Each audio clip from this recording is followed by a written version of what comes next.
There's an article in the Daily Wire about a woman who married herself.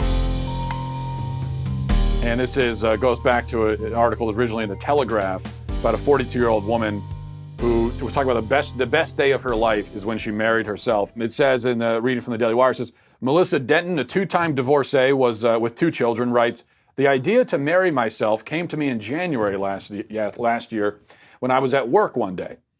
3 weeks before, on Christmas Eve, I had received a text message from my boyfriend of 5.5 years. I can't do this anymore. It's over, it said. It was devastating and left me in a funk, unable to eat, smile, or sleep.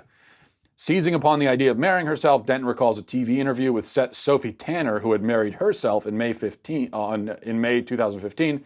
Denton writes, I was so down and knew that I needed to learn to love myself before I'd be able to attract the right people into my life. For years, I had poured myself into relationships after relationship, losing myself in the process, blah, blah, blah. So she got a ring for herself. There was a wedding date, and she invited her friends and family. They had a DJ, a live band, karaoke. A huge vegan fest. I know you're shocked by that. This woman's a vegan. I know that surprises you. And people actually came out to celebrate this woman's marriage to herself, including some ex-boyfriends also came, apparently. Now, I mean, obviously this is crazy. And it does show, again, that, this is someone who is completely self-absorbed, literally in love with themselves, and her marriages and relationships aren't working out. So this goes back to that thing of, if you find that your relationships never work, and that you've got a whole string of ex-boyfriends and then a whole string of ex-husbands, at a certain point, you probably need to ask yourself, what is the common denominator? Like, in every one of these failed relationships, there's one common thread that binds them all together. What is that? Oh yeah, it's me. I'm the thing that I am the common ingredient in all of these failed relationships. Maybe there's something wrong with me. And maybe that thing is, among probably other things, self-absorption. That could be it. She mentions there, you have to learn to love yourself before you can love other people. That is such utter BS. Of all the modernist cliches, that might actually be the worst. Because it's not only stupid, but it's harmful. I mean, this idea you have to work on loving yourself before you can love other people. First of all, what does it mean to work on loving yourself? So you just sit? Can I just sit here at the table and just work on loving myself? What do I do? Just try to think happy thoughts? Okay, I'm going to love myself. Let me think about it. Let me see. Let me see if I can generate some love for myself. What does that even mean? How do you do that?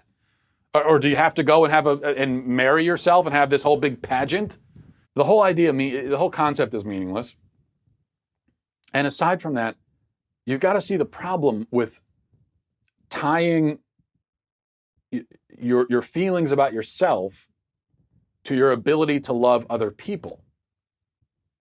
Because then what if you manage somehow to love yourself, at least for the time being, and then you go out and you get married and you have kids? Well, what happens on the days when you wake up, and these days will come, where you'll wake up feeling not so great about yourself?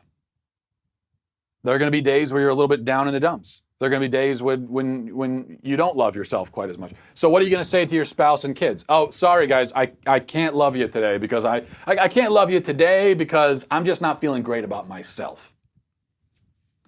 No, love is an act of will. It's a choice that you make.